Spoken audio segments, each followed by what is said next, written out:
Surviving Reality contains explicit content full of snark and sarcasm that may not be suitable for all audiences. Listener discretion is advised.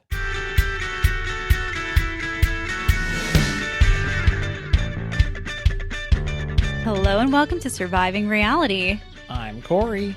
And I'm Carly. And Seeking Sister Wife is back. This is season 6, episode 1. You're no longer in Brazil, Dorothy. Dorothy? Should we say Roberta number 3? Because, ladies and gentlemen, this is Roberta number 3. What a spoiler, but then also kind of not, because they showed us at the end of last season the update of what was going on with the Merrifields, and we knew that they had found yet another Brazilian woman to try to bring to the United States. Garrick has a type. We've established this. We figured that things were accelerating rapidly based on the update at the end of last season. Was she pregnant at that time, too? Why did I think that she was pregnant? Didn't we hear that? I think that's a big spoiler. Oh, big spoiler. Sorry. Sorry, I guess. You know where this is going.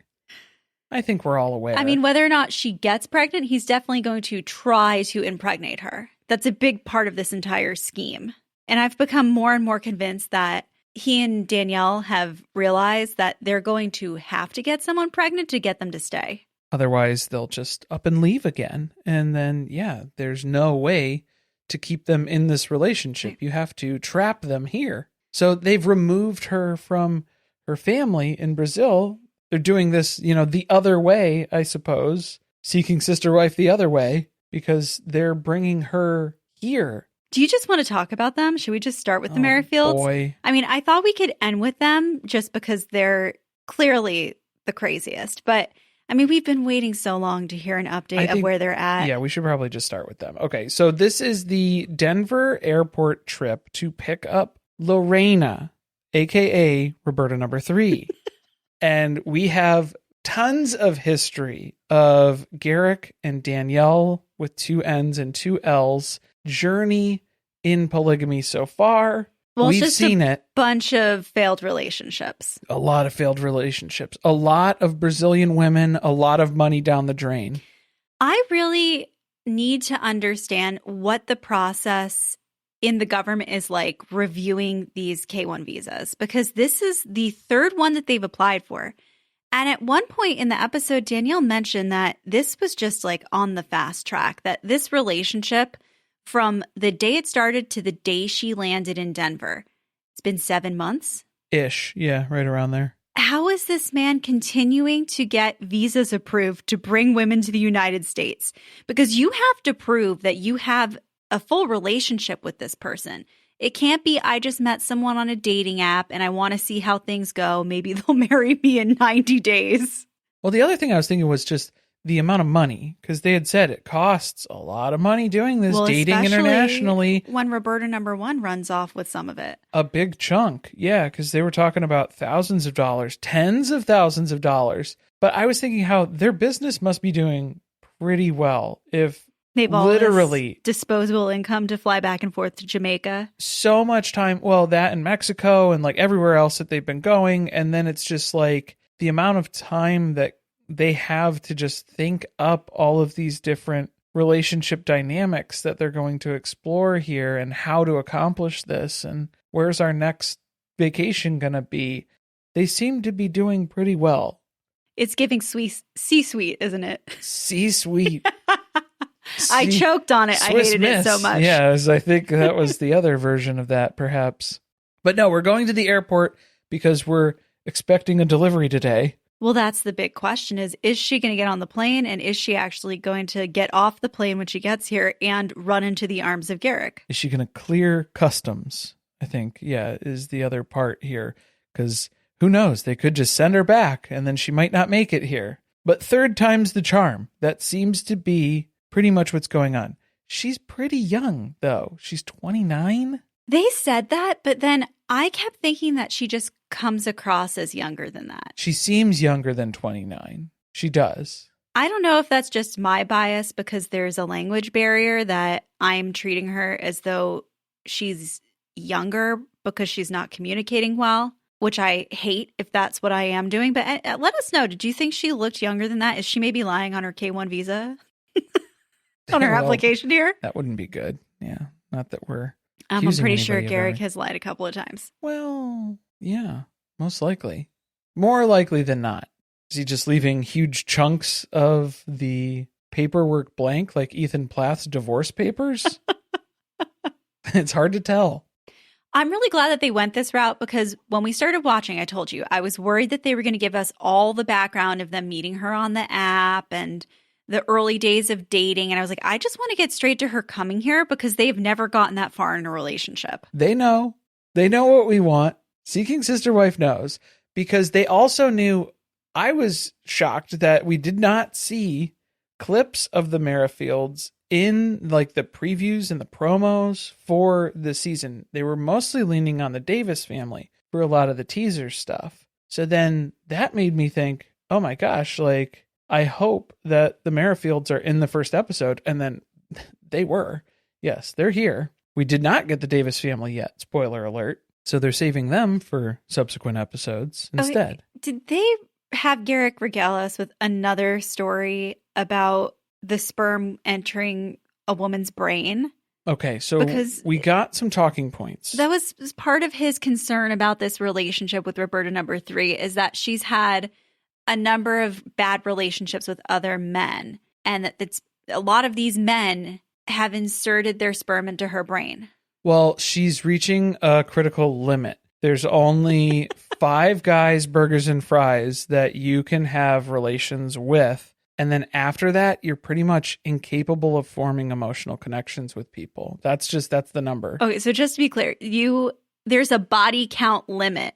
That's at what which Garrick's point claiming. you're no longer able to establish any type of emotional relationship with another human being. I don't know if it's like a basting limit. There's like once the sperm gets in there and then there's just only so much that can be absorbed in a woman's body, I guess. I'm trying to back into the pseudoscience of it all here because this is God-led polygamy. Maybe he'll write a book for us one day. I don't think he would, based on the way that his brain just shuts off when he stops talking. And the other thing that's alarming too is it seems like he doesn't know how to interact with Dannielle anymore because they were standing around. It was a lot of them waiting at the airport, waiting for the arrival to happen. And all they're saying to each other is, oh, I'm so nervous. I'm anxious. Yeah, there were no bonding moments between the two of them. Like, oh my gosh, we're going to do this again. I hope that this turns out differently for us. This is a really big moment. I don't know. What would we say to each other if we were in the airport waiting for our sister wife to arrive? I've really never put much thought into it. I don't know. I don't know what that would sound like. But I didn't think it would sound like this, I guess, is what I'm getting at here. Well, Garrick has to run to the potty. So he's gone. I guess the uncomfortable silence was so much for him that he decided he was just going to peace out for a little bit. I just need to leave, for a little bit here. But you think he was in the bathroom, like scrolling on those apps? Because I don't believe he deleted them. It's too late, though. But no, Dannielle had to blame it on his weak bladder. So it was a weakness. It was a flaw of Garrick's that he wasn't able to hold it until she arrived, I suppose. Is it just me or is Garrick looking a little paunched, too? I mean, I'm one to talk because I got my belly I think well. He's happy. He's in a secure, loving relationship, and he's put on a few pounds. It's not the six-pack abs that we were seeing in the first few iterations here of Roberta. No, I think what really happened is, so we barely see the baby that they had. The surprise baby that Dannielle was pregnant with. Oh, yeah, I forgot. Is he? Yeah. But I think that it's a little bit of baby weight. Garrick's baby weight. Oh, Garrick's baby weight. Okay, yeah. That could be. I didn't like his other takes too of like love is pain. It's this pain that we feel. He's talking about like going through this torment basically of all the heartache and heartbreak, but that's what love is. And it was like, I don't think that's what love's supposed to be. I don't think you're doing it right then. If that's your version of love, that's kind of fucked up, right? I still don't think that he and Dannielle are actually in love with each other. I don't think so. Yeah, like this seemed like this was the fix to how do we stay together because I don't want to stay with you. We need to dilute the marriage, as Cody Brown would say. And so that's kind of been their journey. That was what they've been able to bond on. But then even that, they weren't able to talk about it or get excited about Lorrana showing up here they just shut down. They're not really talking anymore. Well, they have a lot of trauma from their other sisters. They're very nervous now. Yeah, this is anxiously awaiting her arrival here. She does eventually show up. And makes a beeline for Dannielle. She makes the appearance and then hugs Dannielle. So then Garrick is just standing there awkwardly holding flowers. I'm going to tell you, I'm fascinated by this because I want to see if this is really a relationship primarily built around Garrick and Lorrana, or if it really is that Dannielle has finally gotten her wish and she found the sister that she's been searching for, and that maybe their bond is closer. Well. Yeah, that could be interesting. I also think they take turns. So I think Roberta #1 was definitely a Garrick pick, and then Natalia was a Dannielle pick. And so, or wait, no. Was Roberta, whose pick was that? They ended up banging very quickly. They both Roberta. Really liked Dannielle Roberta. was really into Roberta too. Because then was Dannielle into Natalia? It seemed like Garrick wasn't even really as interested in Natalia. He was just trying to like Roberta #2. He was I feel like they were trying to check off a box. Like this is something they've been trying to achieve, a goal that they want together. And you're a stepping stone to doing that, but you're not the last one. And then when Natalia heard that, she was like, oh, I'm not really interested in being like part of a whole swath of women who are going to cater to Garrick's needs. Yeah, the thing that's like very disturbing about the Merrifields is that it could be really any faceless Brazilian woman who's here, just fill in the blank. That's why we don't even need to acknowledge their real names anymore. No. You're just another Roberta. Just another Roberta in a list of long list of Robertas. But this is scary because Lorrana doesn't know much English. It feels like that was kind of their experience with Natalia, too, was that Natalia didn't really know a lot of English. I think Natalia's English was a little bit better than Lorrana's, though. Oh, yeah. She was able to catch Garrick on his bullshit. I think that was why they were like, hey, can we need remediate? To knock down the proficiency level just a little bit, because that's going to get us in trouble. Okay, I was impressed, though, that Dannielle was understanding things Lorrana was saying in the car. So Dannielle has taken the time to learn some Portuguese. It's important for her, too. Mucho important. Not Garrick. I don't think that's Portuguese, though. Although maybe we just didn't get to see Garrick exercising his Portuguese skills because he was in the back seat and he couldn't really hear much of what was going on up front. You know, the ride home was very comedic to me. Yes, with Garrick in the back seat surrounded by Target bags and boxes.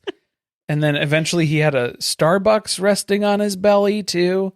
So I don't know. He's got a little shelf there now. Yeah, he's using it to his advantage. He's putting it to work.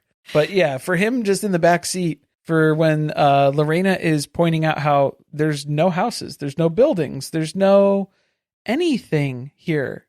We're going into the middle of nowhere. This is where you live. This is kind of terrifying. She feels like she's being driven to a second location. She is. I don't really get how you end up in this situation, because if this was me and I'm going somewhere to another country I've never been to before with people that, I mean, I've gone on a bang trip with here or there, but I don't really know them. These were the first people that Lorrana met on the app, she was saying. Okay, that's even scarier. So that's scary. But you're not going to like Google Map to see what is the general vicinity like. You're not trying to look up just what's around there. Do I just see a lot of cornfields? Do I see buildings? Those are things that I want to know before I just show up someplace and now this is my home and I have no other option but to live here. Well, as long as there's a tub nearby to baptize her in, I think they'll do all right, probably. That was really what solidified their bond. What's a better excursion date than performing a baptism, I suppose? We're not going to swim with the dolphins. We're not going to see the stingrays, nothing like that. We're going to do a baptism. That's what's going on. And then immediately propose after that. I wasn't really seeing the connection between Lorrana and Garrick. So I'm questioning it. Yeah, it's more of a front seat romance that's going on right now. Maybe it's more behind closed doors. I don't know. Yeah, if it's just because it doesn't seem like Garrick's really putting an effort in either, is the other part for me. Well, this gets tiring. I mean, this is exhausting. This is the third time they've gone through this. He's exhausted, yeah. The third time they've seriously gone through this, because we saw other women who lived in the United States who they had gone and attempted to, I guess, see if there was a connection with, but it never really turned into an actual like dating potential sister wife scenario.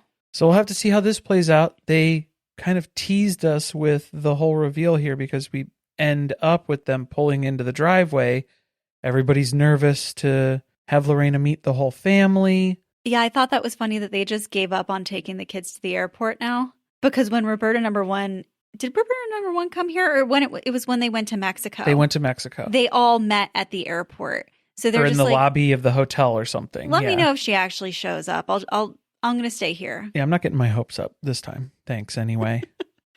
Oh man, they just continuously deliver season after season. So I'm really excited to see what else is up with them. This will be good. Even though Garrick looks tired, he looks very low energy. He's going into power save mode a lot more this season so far, just in this episode. He's not sleeping well with the baby. Maybe that's it. Yeah, maybe he's just feeling a little bit off.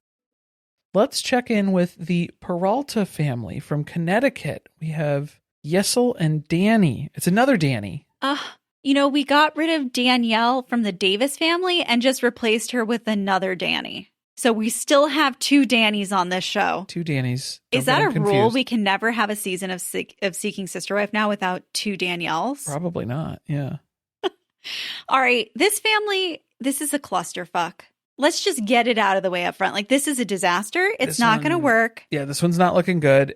Just from the first sentence, when he says, I am looking for a sister wife, and then she has to say, we are looking for a sister wife. So they're not on the same page, clearly. Yeah. Do you agree that he just wants a girlfriend and that he seems to think that calling the girlfriend a sister wife, like that's what's going to make it okay in this relationship, even though that is not what Dani thinks she's here to do? No, I don't really understand their motive, though, because it sounded like this is the Robin Alice Brown motive, where basically they're just very busy. They've got kids. They both work. He travels for work. She's a nurse.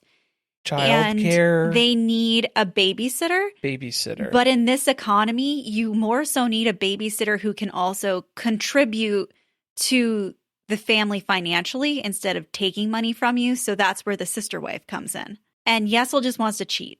So, like, they've been married for 4.5 years. And then about a year and a half ago, he presented her with a PowerPoint presentation. Did they just watch Sister Wives? Look, well, how do you rate these slides? Like, was this going to be enough to sell you on polygamy? I hope those weren't the real slides. I feel like those were the real slides. You do? Yes. I thought that was like production recreating them, because production wouldn't go out of their way to recreate something like that. The giant fake emoji thing. Have you seen those? Fake emoji? Well, it's not like the default emojis. Yeah. There's like these weird clip art emojis that you can use. A lot of clip art in general. Yeah. So that wasn't helping. I mean, he didn't, if that was the presentation, I don't feel he put in enough effort that it would have ever convinced me. Because it was just like Times New Roman. You didn't spend 48 hours picking out which PowerPoint template you were going to use. You just started building on the blank PowerPoint slides? The blank slides are what gets me too. It's a lot of white space, black text on white space. There has to be a better way to visually represent this. Didn't even use a smart art chart. Look, I could go on for this, but like, I think the issue that I had in general, though, was like, this isn't enough to convince me. So how was this enough to convince Dani of this is a great idea? Because then it seems like she misses him when he travels overseas for work. He's gone for extended periods of time. Okay, well, let's pause there. Do you believe he cheats on her when he travels for work? Ooh. He gets on those apps and he changes his location. He doesn't consider it cheating, so he's not counting it as time that they're away. Doesn't count, I suppose. I think she sounds really lonely in this relationship with him. But you can be lonely in a relationship with somebody who doesn't treat you well. Like, I think I agree. I think that's the problem. Yeah, that's like the big part of it here, is that she's not feeling like her needs are being met, but like even when he is around, but then they have to say, oh, it's when you're gone. When you're gone for these extended periods of time, that's when I'm struggling. Right. My solution is going to be that I'm just going to have a sister wife who's here with me to be my companion. But you're actually looking to fulfill kind of just this missing role A of partnership. a partnership in general. I just don't see how this doesn't ultimately lead to divorce, because it's bad right out of the gate, because we find out that he's already started looking for a sister wife for them previously. Well, they like tried a year and a half ago. And he, it sounds like, took the relationship way too far, and she wasn't ready for that yet. And there was like history. So this was somebody that he knew from high school. And so then Dani was kind of playing. Red flag. Yeah, that's a red flag. Because then it was kind of like Dani was playing catch up, or like she was trying to. Well, doesn't that just feel like you're the third wheel now, and Yes. that these two people are rekindling something from the past that they want to revisit? Yes. Yeah. Like that would be Uncomfortable. putting you on the outs when you're the person who's in the marriage with him. So yeah, that's very uncomfortable, which I don't think that makes you open and receptive to getting to know this person. Which, you know, I'm not one of the people who subscribes to thinking that everybody on the show just wants to cheat on their spouse. So I don't want it to come across that way. But I really do genuinely feel that is what this man is here to do. And he's kind of jumping the gun a little bit because he's already been on the apps. He must have reached out to Garrick Merrifield and said, which ones would you recommend? Because he's already perusing, he's taking a look. And the way that Dani talks about it then is she's like, yeah, that's kind of bringing up the issue that we had the first time around, where I got kind of left in the dust and you were moving forward and progressing these relationships, and I wasn't really involved or a part of that. So I was hoping that I would be present. I would like to be present while we're window shopping, was what she said, which I didn't really like the way that she described that. But I understand what she's going for here. But I think for her, this is more of a transaction that's supposed to be taking place. She wants to find somebody that she can get along with, who can watch the kids, who's reliable, who's trustworthy. And it is sort of this, what do you have to offer me in exchange for this? Yeah, it feels like her relationship with this person's an afterthought. At least it is to Yessel. That's his name? I think so. I hope I'm pronouncing that right, because I don't really remember now. We'll get it right eventually.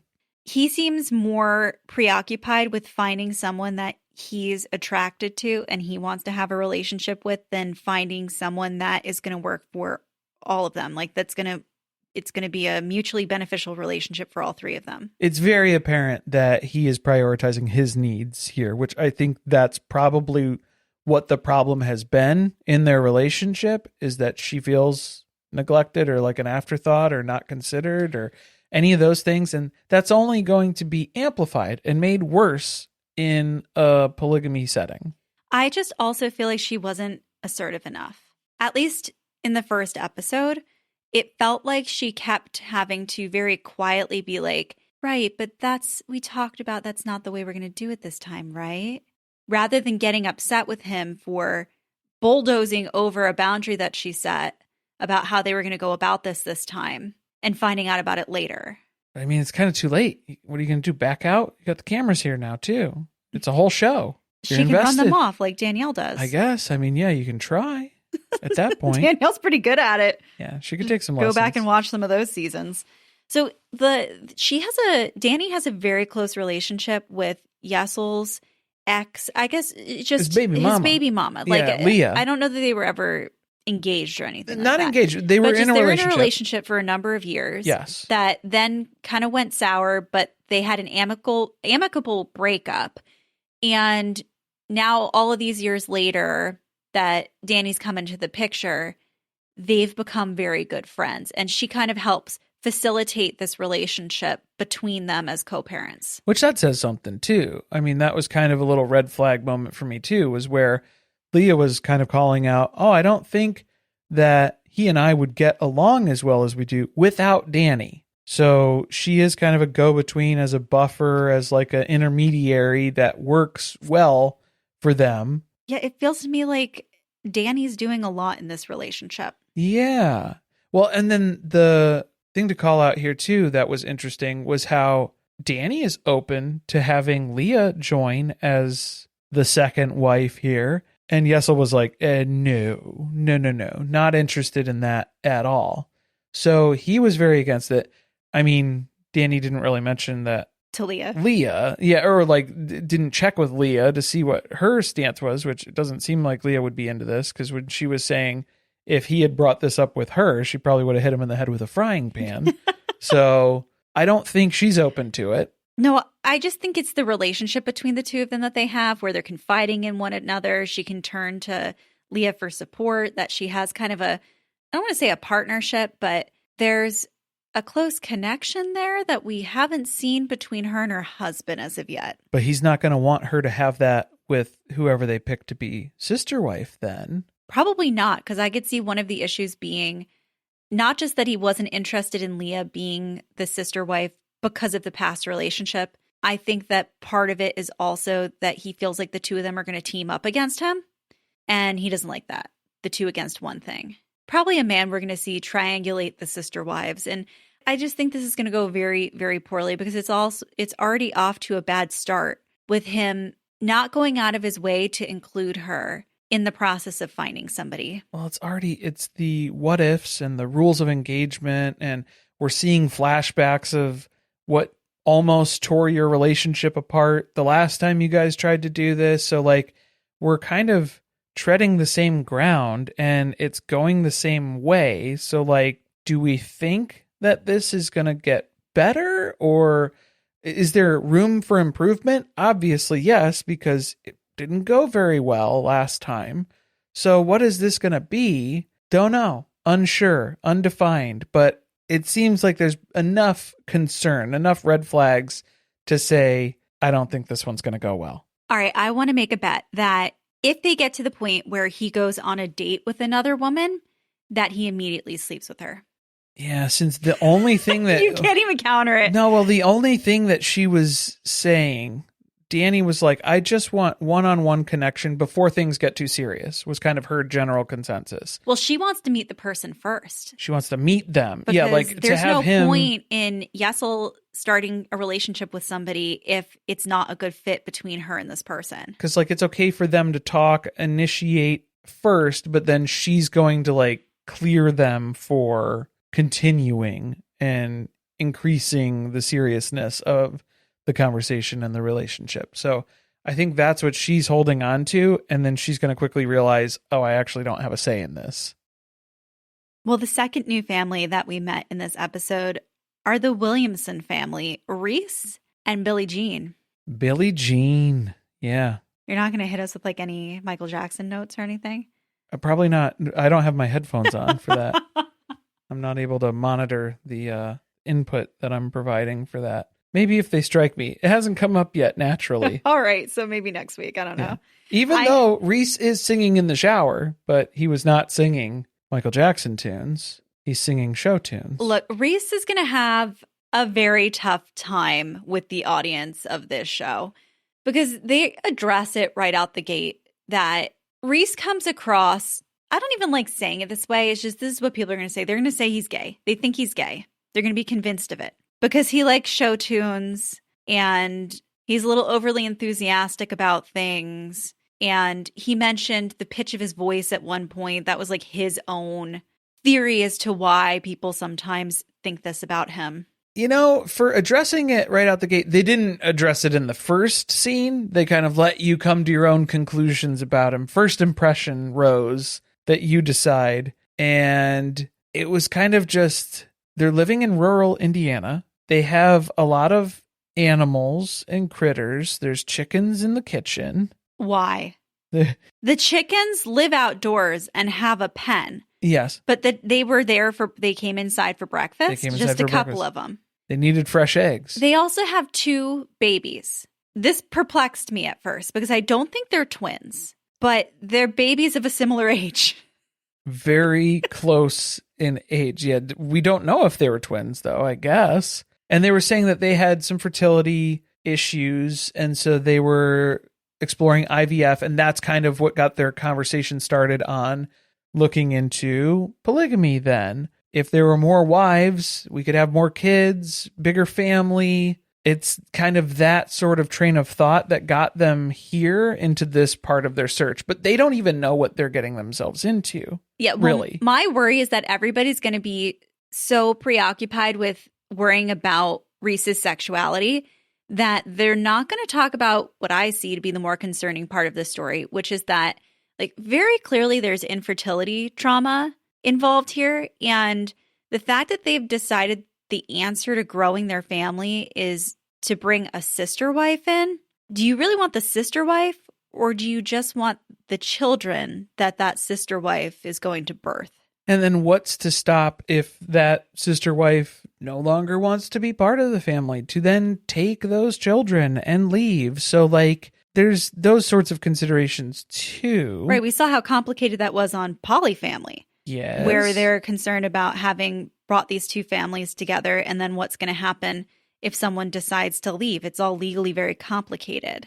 So you could be setting yourself up for more heartbreak in the long run. My red flags were all the fake smiling, the fake laughter, even through criticism of what's going on. There's like veiled criticism that's happening. I think he was teasing Billie Jean about chickens that don't produce eggs. You don't just have chickens as pets. They have to provide for them on the farming situation that they've found themselves in. Something along those lines. But it was just like the way that they communicate, where everything is just glossed over with this sheen veneer of like toxic positivity, is kind of what it's going on. Like, I don't know if they have real conversations. Yeah, that's an interesting observation, because I don't think I really picked up on that as we were watching it. But now that you're talking about it, I'm like, yeah, that is what it felt like. It felt very inauthentic.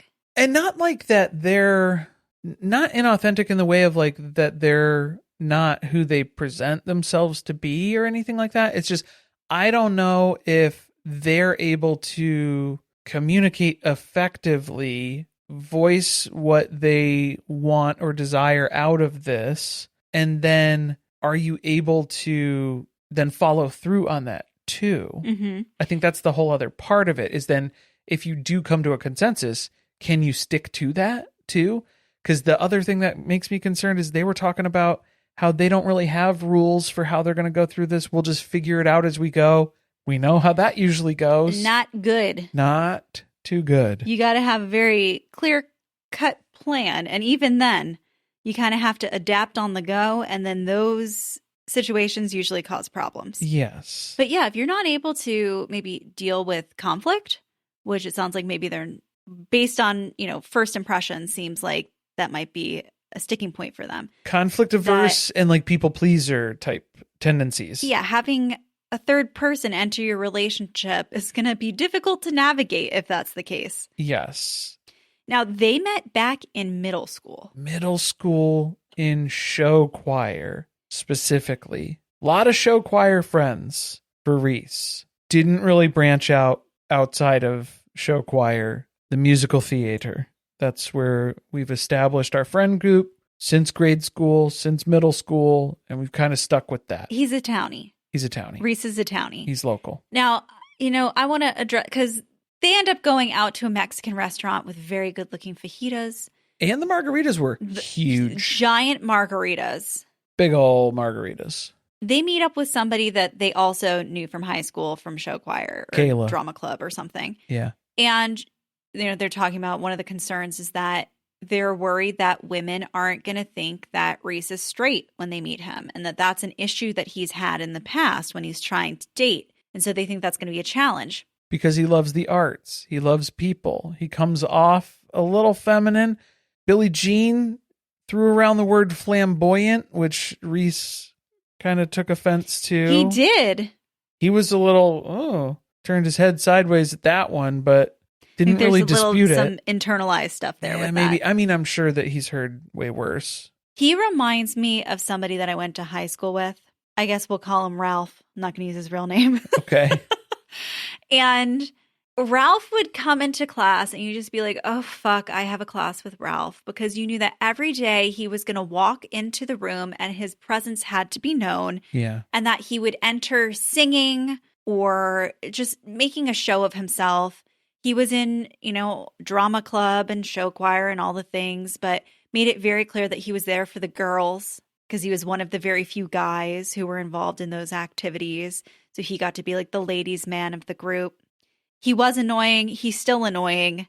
that's who Reese reminds me of, and it's going to irk me the entire season. It's not going to go well. Yeah, I mean, Reese was trying to explain his straightness because he likes boobies, but it's like, I don't know. There's gay guys that like boobies too. So, I mean, that doesn't rule it out. I'm not going to question if he's gay. If you say you're not, it's your sexuality. It's not mine. I believe him when he says he's not gay. Okay, great. But that's what I'm saying. I'm just saying, y'all have never met a Ralph. Oh, well. This is a Ralph.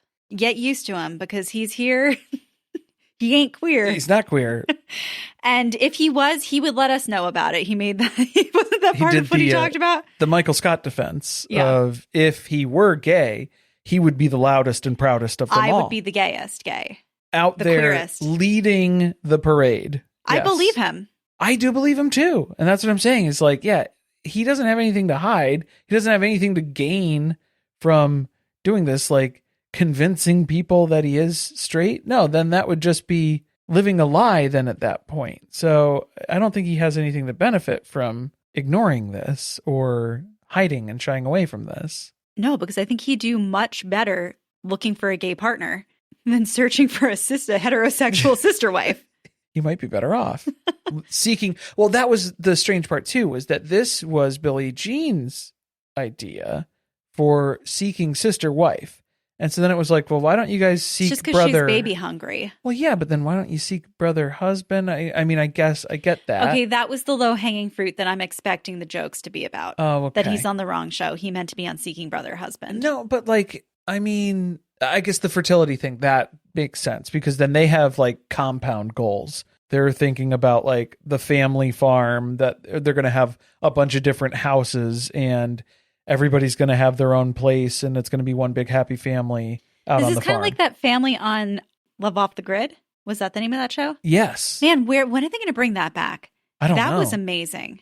That was already season 2, so I think this would be season 3 if it comes back. Remember that they just wanted someone else to come into their relationship to live on their compound and help them farm?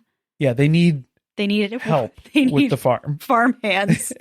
They were building the house, in the process of building the house, and then they're looking to have more structures on their land eventually. Were you kind of thrown off by the women that he named as being his type? Okay, yeah, like his type. Well, he was trying to clearly define he likes women of all ethnicities and all types and cultures, but then he specifically was listing off just a bunch of black women. He was like, but not just like black women from the 90s. It was like Oprah Winfrey, Queen Latifah, Whoopi Goldberg. Whoopi Goldberg? Was she I don't think he named Whoopi. I don't know if Whoopi I think she was probably like at the end of the list though. Like they ended up cutting because there were just so many that he listed. Well, that's what I was going to say. So many people that it was like, okay, that's enough names. We've got it. I was going to joke that like, oh, did they edit together him saying those names? So like, did he list off other women of and they just together? Cherry picked? But it seemed like, no, a few of those, it was like 2 or 3 that were strung together.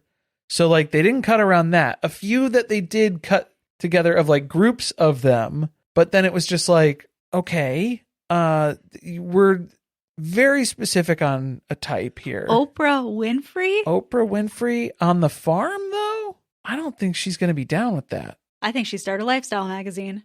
I'm still mad at her because you cannot find the old episodes of her show, and I just want to watch the interview that the Browns did with her. Well, that she did with the Browns. I'm sure Cody thought that he took it over and he was the host of the show. Don't make a joke with Oprah.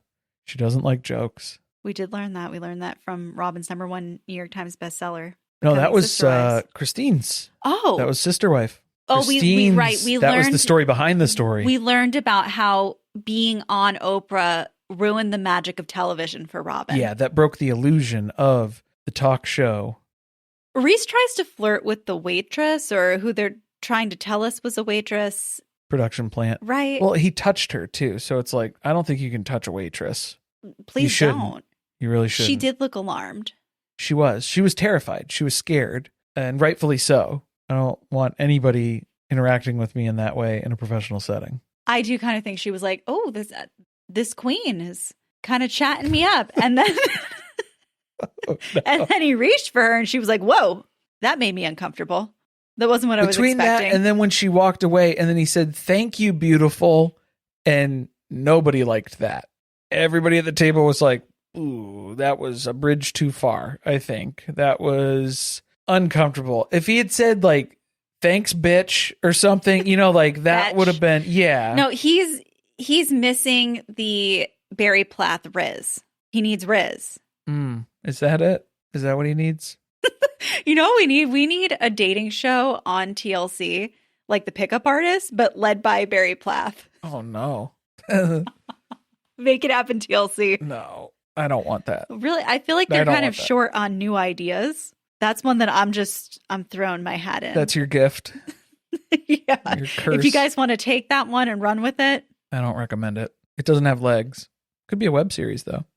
So next episode, there's going to be another new family, right?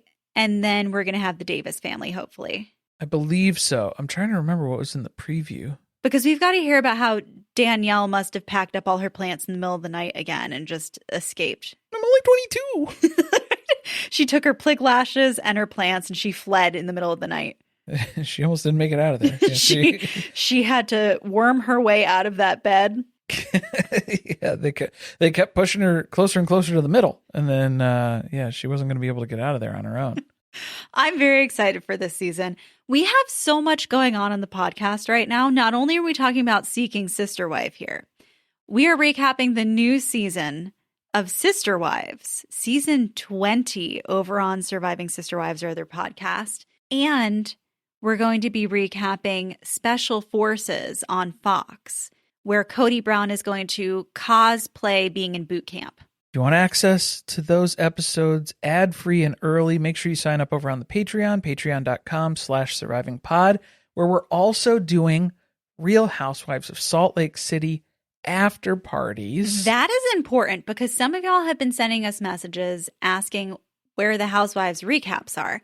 They're not going to be dropping here on this feed. You got to go to our Patreon, and that does not mean you have to pay. These are free. You can sign up to be a free member. You can sign up to be a paid member, whatever floats your boat. And Tuesday nights at 9:30 Eastern time, after Real Housewives has aired, we're going live and we're talking about what happened in the episode. And it's fun because we can chat with you in real time. We're also wrapping up Welcome to Plathville in the next few weeks here. This season has just been explosive and raging. I think it's been amazing not having Olivia this season. We didn't need the juxtaposition of her dating life with watching the Plaths destroy each other. A very strong fall for reality television. It may be our last. I don't know. We're going to find out this week. That was ominous. Yeah. Find out if we get beamed up or not. We're not going. We're not on the list. That's okay. Leave me behind. That's all right. I'm good. Thanks for listening. See you next time.